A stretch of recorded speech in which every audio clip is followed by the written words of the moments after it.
So, ayun guys, we are here at Mabini, Batangas. Look at this. So, meron dito kasing scuba, magtuturo ng scuba, and gusto lang i-share sa inyo kung gaano kalaki yung camera gamit-gamit ng mga scuba divers. So, ito yung camera niya. Grabe, sobrang laki ng lens na para siyang helmet. Actually, malaki pa siya sa helmet pagka sinukat siya sa helmet. Ayan, tapos meron siyang ilaw kabilang side. Ayan, ganyan siya kalaki. Ito yung ginagamit na professional cam ng mga diver, yung mga nag-scuba. So ayan, grabe yung laki oh. Ito yung handle niya. Ayan,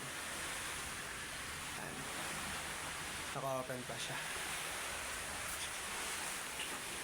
Grabe, kaya palang gaganda ng mga kuha nila under the water. Grabe yung lens.